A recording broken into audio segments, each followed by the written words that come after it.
Hi, I'm Adrian Branch, former pro athlete turned motivational speaker and certified life coach, and welcome to The Climb, a show where we celebrate the stories of resilient people sharing how they turned adversity into success.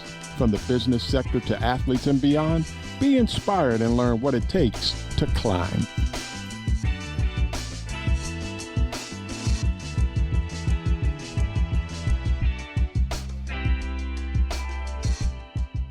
Hey, everybody. Welcome to The Climb, of another show where we get a chance to encourage you. We're so excited that you're joining us.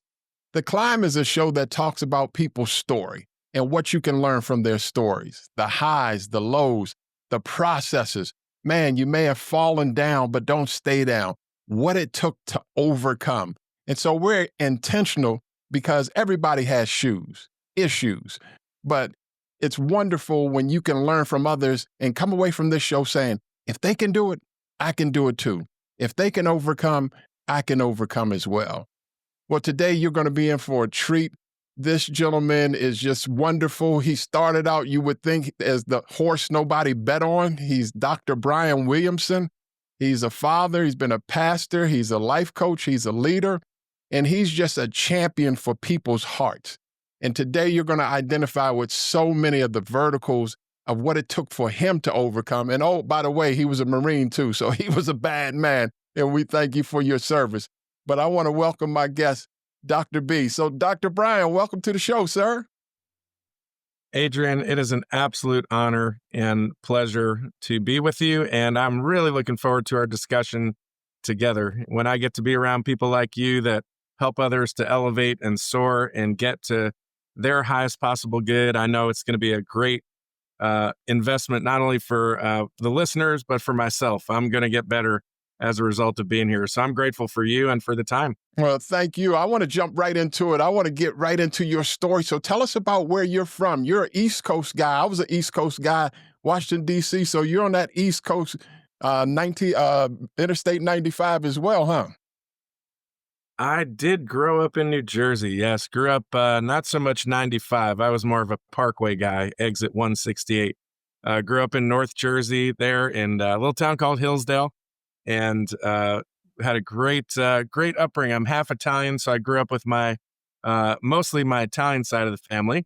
My father grew up in a town called Paterson, New Jersey, and he had quite a start, quite a humble beginning start and a challenging start in New Jersey. But yeah, that's my home of origin. I currently live in Michigan, so became a Midwesterner. So if everyone's listening and they're like, you don't sound like a Jersey guy, I'm missing the coffee, I'm missing that Jersey accent, but it's because I'm a Michigander now. But yeah, that's a little bit of my geography from the beginnings. I'm fascinated because you say you're a little bit of a late bloomer. So you were starting out and you really weren't an athlete. You were more into music, got into college, and that fraternity world was getting the best of you. So tell us about where you were starting to make that adjustment, and then the Marines came and started to change things.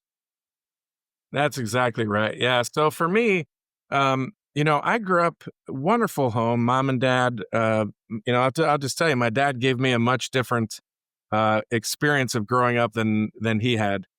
He had much to overcome. So he grew up on the streets of Paterson, New Jersey, eating mustard sandwiches, going to the local gospel rescue mission for a meal because his parents were both alcoholics and drinking their sustenance away.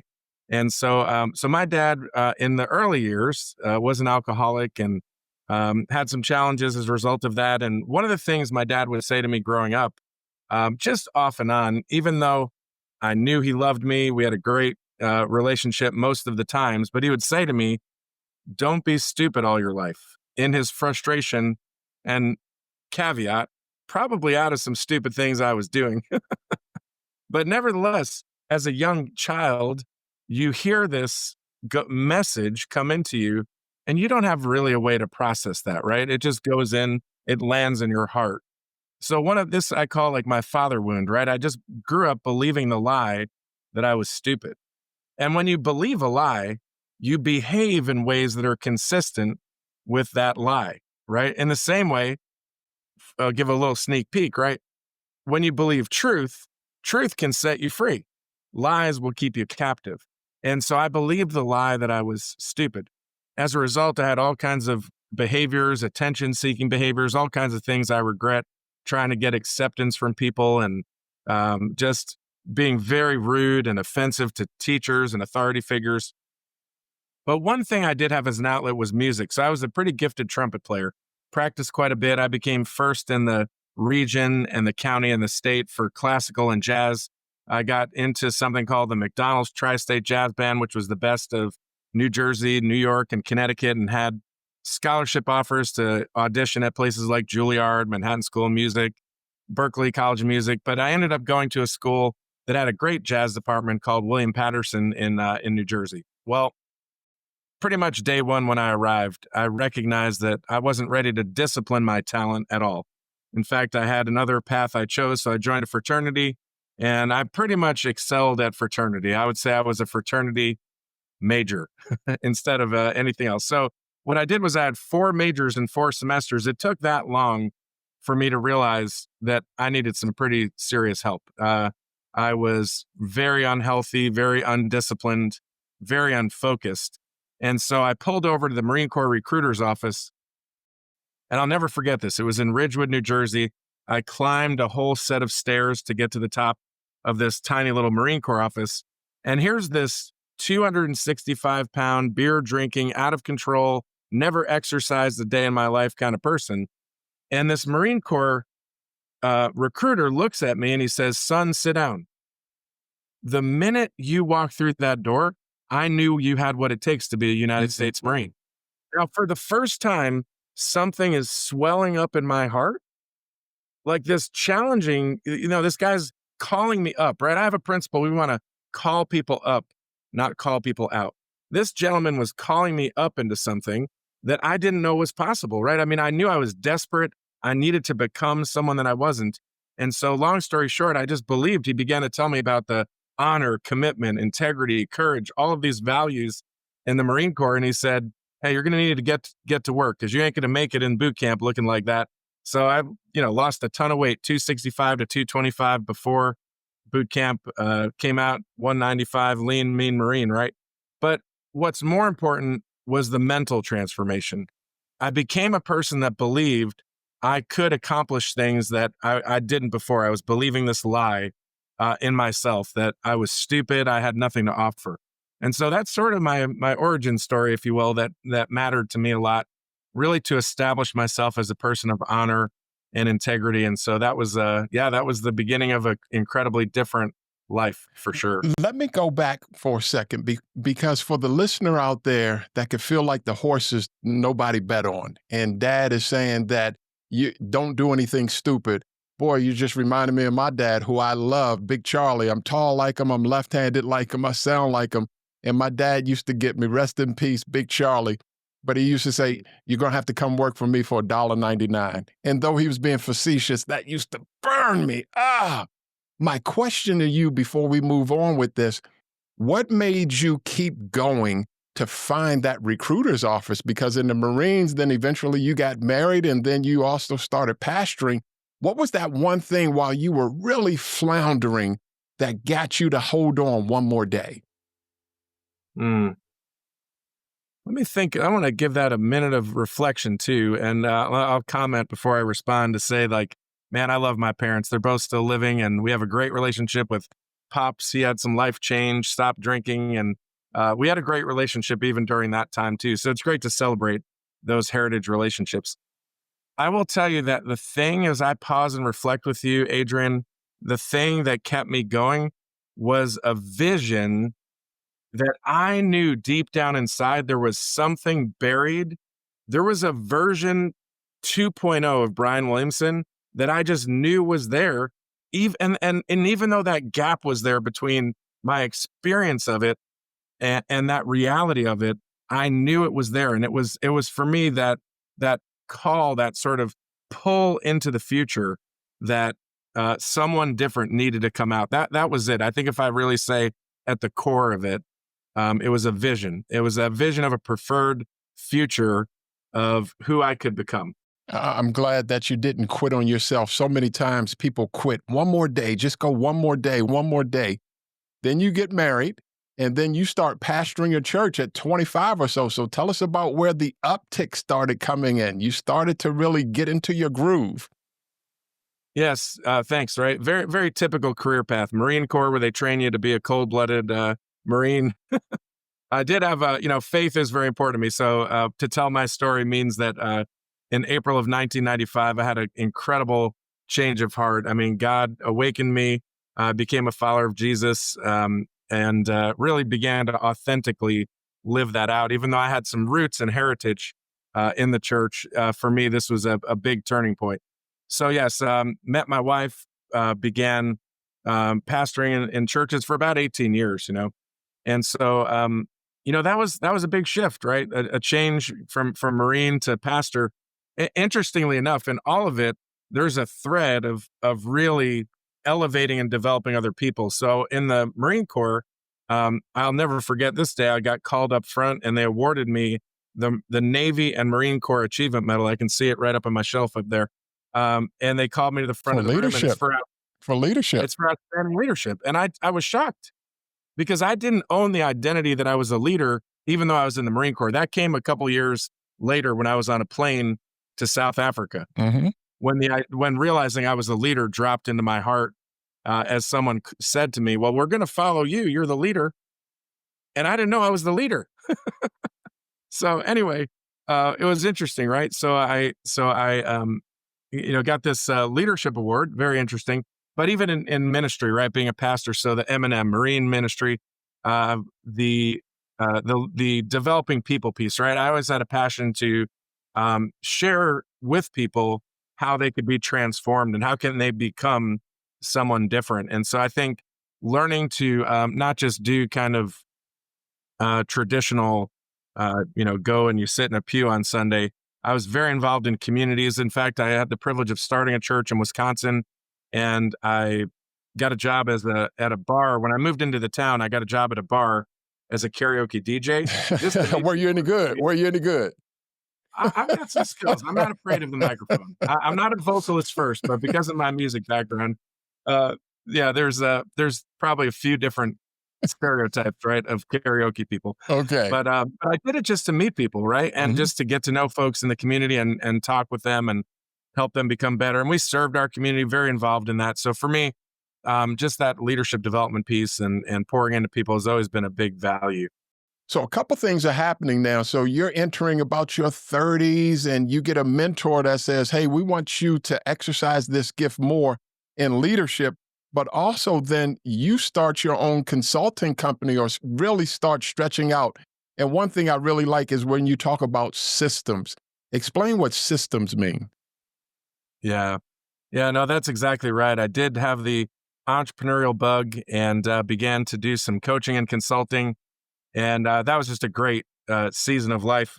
So systems, I'm a systems guy at heart, right? And an acronym for system that I've utilized for many, many years is it's anything that can save yourself stress, time, energy, and money. S.Y.S.T.E.M. Save yourself stress, time, energy, and money. And so I began along with a business partner. We built systems, and those systems solved business problems, right? So I moved from ministry into marketplace. Right now, I'm the triple M into business. And so um, building systems for me is it's a joy. It's something that I believe that there are success secrets that are universal and principles that are universal, leadership secrets that are Give us a universal. nugget. Like, for instance, give us a nugget that is universal secret. Yeah, sure.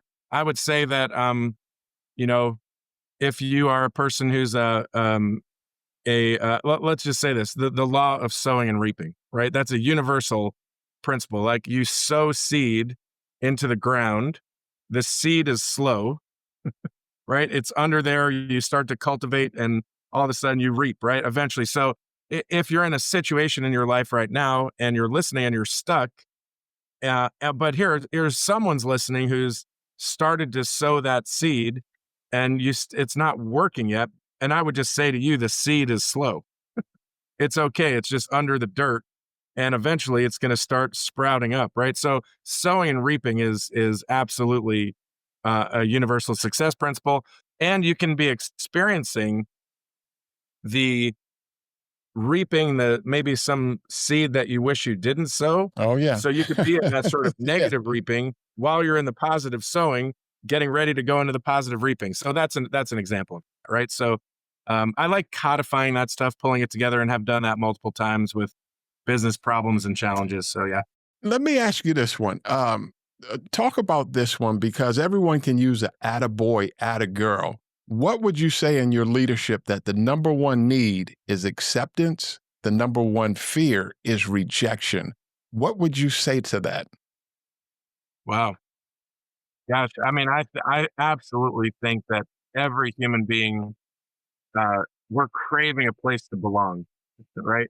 To find our purpose, to find that sort of place that's a safe place, a place where others just understand who we are at our best, and receive us for all of our warts, and all the things that we have that are not maybe as positive. So I definitely would say that being, again, being a leader who um, really, number one, creates that space. Google did a study called Project Aristotle years ago, and they were thinking that they were going to find that the most effective managers were these skilled managers who were driving the teams a certain way.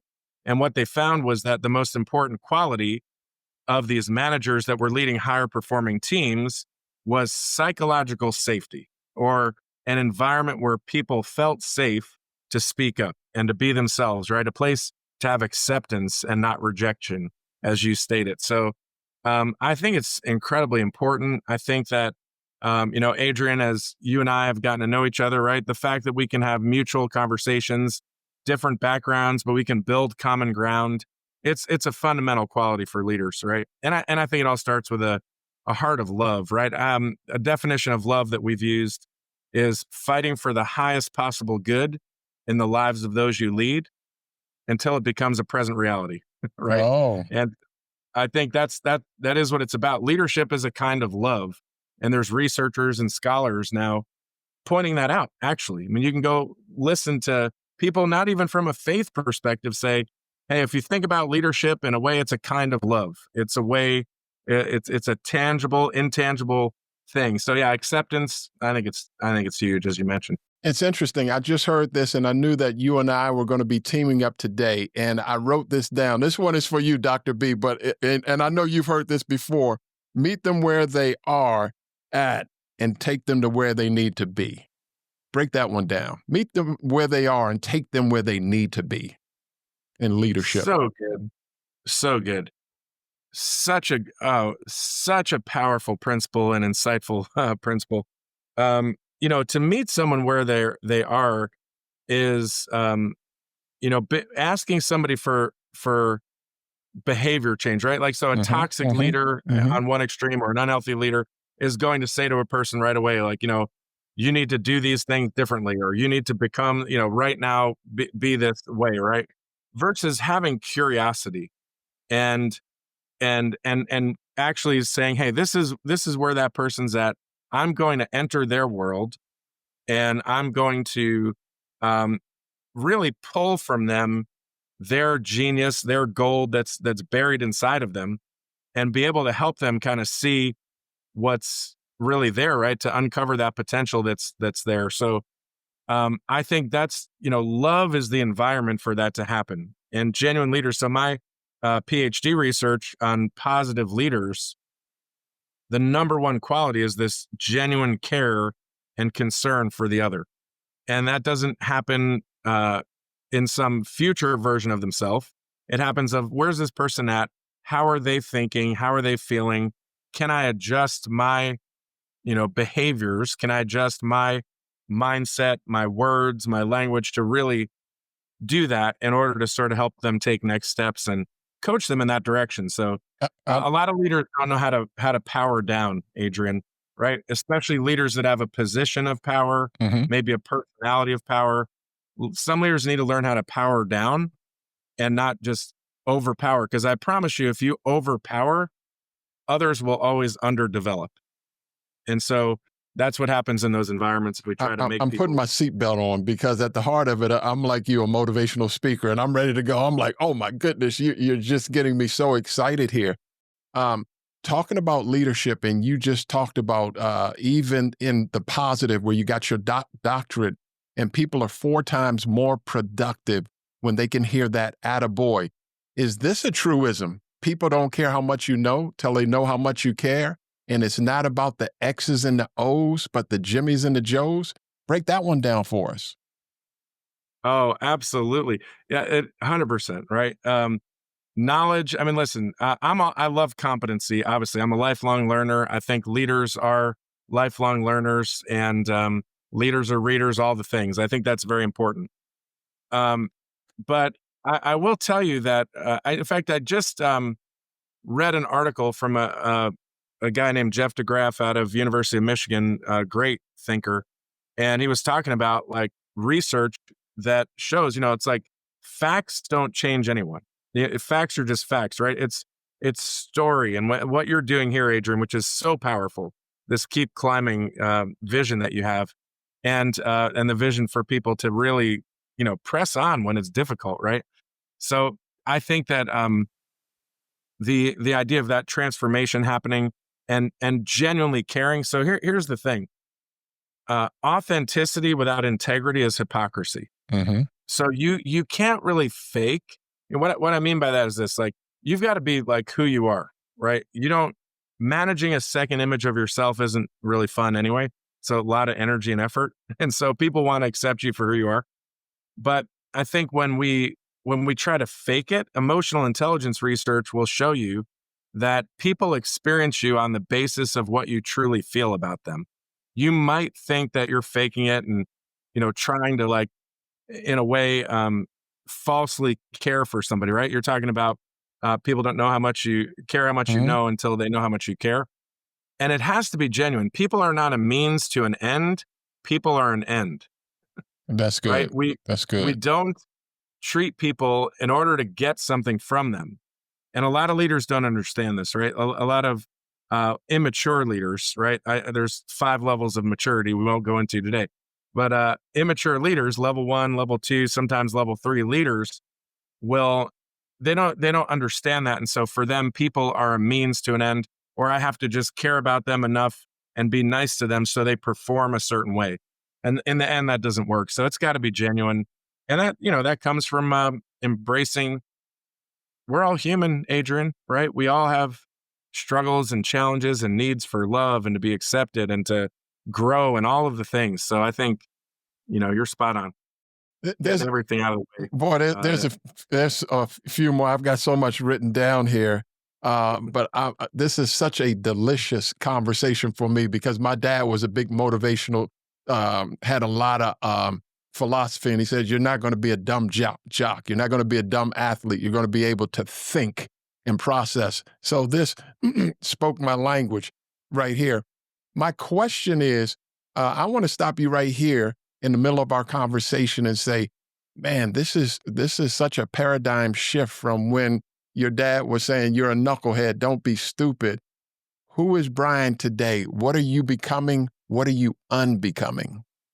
uh, if you would have told me, I don't even know how many years ago, 10 years ago, 20 years ago that I would be where I'm at, I'd be shocked. I would say you've got to be kidding me. I had no idea where this journey would take me. So, today I think that I've so right now, I'm serving a role inside an organization that's a high level role, lots of responsibility. There's thousands of people that I get to work with on a regular basis, not just a few, right? And the impact of that. And so really becoming a source of John Maxwell says success is adding value to yourself, Others. significance is adding value to others, right? So Hmm. I think this journey of dying to myself, my own selfish desires, I'm an independent entrepreneurial sort of type person. And so having people as a means to an end isn't something that was unfamiliar to me. So I've unbecome that by God's grace, right? and have learned like, man, the value. And I'm just around incredible people, the leaders of our company that I'm a part of now, incredible people, like our culture, award winning positive culture. It's unbelievable to be around it. We had a really famous person speak at our conference. We had Maxwell a few years ago, but just say this culture is remarkable. And it all flows out of that character, right? So I think that right now, just recognizing that my greatest value is modeling the behaviors that we want to see replicated, being that person, truly being that person, myself, relentless pursuit of personal growth as a company value for us. And so being that person who's, aligning to my highest possible self, living with integrity, humility, generosity, all of those things. So yeah, I think I don't think there'll be a person listening that can't resonate with a journey from self-focus to other focus. And so that's a big part of it. And that's been a big part of it for me. No, that's a thing of beauty. I want to ask you a few more questions. I love where you talk about the five voices. Tell us about the five voices and how you break that down. Yeah, absolutely. Five Voices is a tool that a company that I was with prior to my current company is was called Giant, started by Jeremy Kubicek and Steve Cockram. Wonderful, wonderful, positive, incredible leaders, and both have been just significant influences in my own life. And so I got to do some business with Giant actively years ago before my current role. Still am very involved and use some of the tools and language. Actually, use all of the tools and language that Giant offers. So Five Voices is a tool that Jeremy and Steve kind of baked in the oven. And what the five voices are, if you think about, Adrian, an example I like to use is a telephone, right? So there's me and my bride. Nice So picture. if you ever listen to your voice memo that you leave, the voicemail. So hey, this is Brian Williamson, not available to take your call. Go ahead and listen to it after this podcast if you haven't in a while, because your voice doesn't sound like your voice that you hear in your head, right? It just sounds different. My voice doesn't sound like what I hear in my own head. And so I like to use that as a starting place to talk about five voices, because we ask the question, like, what's it like to be on the other side of you? How do people experience you? And the five voices help you to understand that. And the five voices are Pioneer, which are more strategic, kind of vision oriented people, tough decisions, prioritizing what's most important. There's the Connector, which is all about relationships and sharing good news. There's the Creative, which are very, very future forward thinkers that can really see the core issues and core challenges with things as they're building this amazing future. There is the Guardian, which is holding up a shield saying, let's guard what we have that's already working, almost like a champion of the due diligence and details. All the folks taking care of budgets and things like that are oftentimes Guardian voices. And then there's the Nurturer voice, which is that champion of relational harmony and values and people. So we all speak all five voices, but what we find out is that we have kind of a voice order, right? So I'm a Pioneer Connector, and every person has this kind of voice order. So it's definitely something we'd recommend to really recognize that, Adrian, as you know, what happens is that everyone speaks, but not everyone's heard. And when leaders and teams can create environments, and when your listeners here can understand better what is their voice, what is their unique contribution, everyone wins. And so there's ways you can go kind of dig into that material and learn a bit more, which I'd highly recommend. Great book on the five voices. And so you can check that out for sure. Definite shameless plug, because it would add so much value to people to do that. That's what communication's about, shameless plugs. I'll definitely be a communicator. I love this one. Let me ask you about this one. You and I are privileged to talk and communicate. For me, it's been 30 years and 3 million people in a live setting, not even a stream.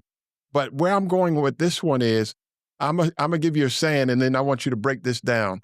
A wise old owl sat on an oak. The more he saw, the less he spoke. The less he spoke, the more he heard. Why can't we all be like that bird? My point is listening. As much as in leadership, how important is it to listen, to read the room, to be aware of yourself? Break that one down.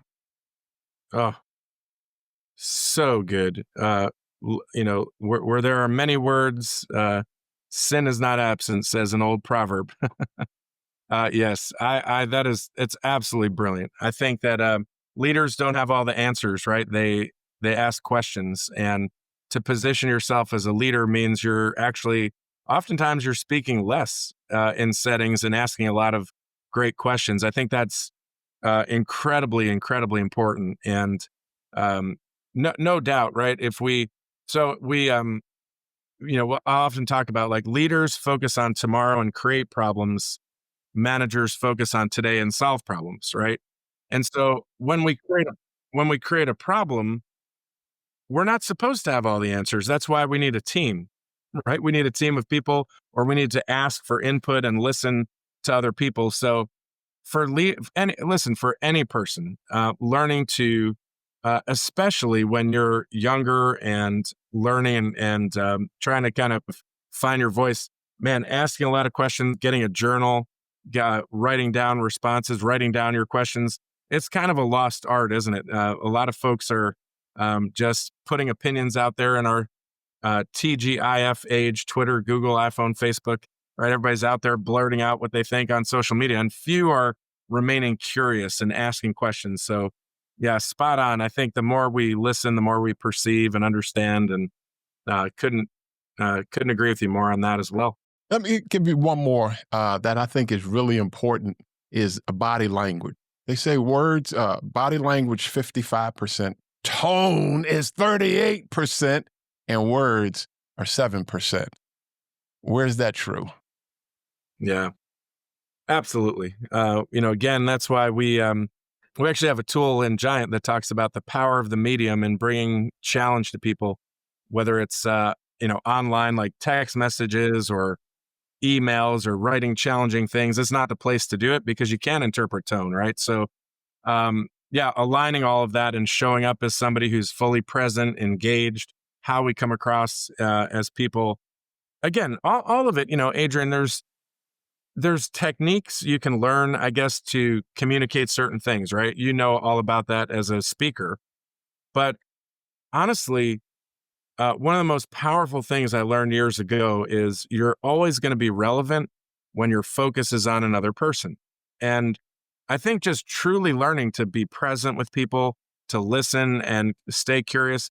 It's not like you have to fake a set of body language behaviors to show something. It's just like be real, be who you are, and and be fully attentive and present. It's going to make a big difference. But yes, that certainly all of that research on that, how you communicate, what you're communicating makes a big difference. Wow. Listen, the saying is true. Time flies when you're having fun. And this time has flown. Where has it gone? You've given us so many nuggets about starting off as the horse no one bet on, life changing in the Marines, and then becoming a pastor and then a leader, and talked about servant leadership. And you're saying that if you can do it, the listeners can do it too. Give us one more nugget before we let you go. How can you encourage the listeners out there to keep climbing? So let's see. Last Saturday night, so we have 4 children, two girls, 2 boys. Our youngest is adopted from South Korea, so 3 bios, 1 adopted. Very family oriented. And my wife and daughter were on a mission trip to Bosnia for their spring break. And so I decided to take my sons out to dinner at a nice little steakhouse and get some time with them. They're about to launch into their careers, and it's an incredible thing when you watch those of you that have children that are listening, when you watch them bloom and move forward. And it's really fun to see these little deposits that I've made over the years. And even though I might feel inadequate or I could do more as a father, my sons, reminded me, we're sitting at dinner and they're like, "Hey, Dad, one of the coolest things you taught us was sometimes you have to do the things you don't want to do to get the results you do want to get." Wow. And Say they that both again. Say that again. So- sure. yeah. Sometimes you have to do the things you don't want to do to get the results you do want to get. And they've both done that. My one son's a student athlete at Michigan State, go green. My other son's a Michigan Wolverine, go blue. So I know that makes no sense to all the college fans. listening. But listen, they've all done hard things to become the person that they've desired to become. So I would say to your listeners, do hard things. Those develop you. Stick with it. It is worth the toil and the struggle and feeling like, is it making a difference? I promise you it's making a difference. Keep sowing in the right direction, even though you may be experiencing something different. And it will bring great results. And so that's something I could say anytime I've taken the hard road, the high road, whatever you want to call it. I would say that is something that is really important, and do it with gratitude, right? The path to humility is crossed by the bridge of gratitude. And so to be humble, whether that's whoever you're learning that from, how to be humble is about gratitude and being thankful and hopeful. It's you can change so much. I mean, you know about this, Adrian. You could change so much in your mindset and how much actually influence you have over things. It starts and ends there. So I would say keep going, do the hard things. It's worth it, and take the risks, calculated and knowing what you're doing. But definitely, step Wow. out and do hard things. Applause, applause, applause. Wow, Dr. B, fascinating. It's sincere. Sincerity keeps friends. Reliability creates respect. Tell us real quick where the listeners can find you if they want to know more about Dr. Brian and your work and what you're doing. Man, oh, thanks for that. I mean, listen, I'm on LinkedIn. You can just, I guess, search for me. I don't even know my handle offhand. I think it's Dr. Brian Williamson. I'm not really promoting a lot of stuff right these days. My Facebook posts, I do a ton of leadership Facebook posts, so you can maybe find me there. I can give you the links. I don't know how you post that, but yeah, right now that's it. I'm just doing my thing, enjoying my work, and yeah. Thank you, So Doctor. Well, I am looking forward to it. So you fed us and our listeners today. Thank you for your time and wisdom. I'm looking forward to connecting with you again and looking forward to seeing you soon. Dr. Brian, everybody, thank you. thank you, sir. Wow, that was good. That was good. That was like a good meal. It's like, wow, I got a food buzz. I'm excited about this one. Well, folks, listen, if you want to know more about us, head on over to adrianbranchspeaks.com. Follow us on social media at Adrian Branch Speaks, and download The Climb wherever podcasts are available. You guys are amazing, and I want you to remember, be encouraged and keep climbing. We'll see you next time, everybody.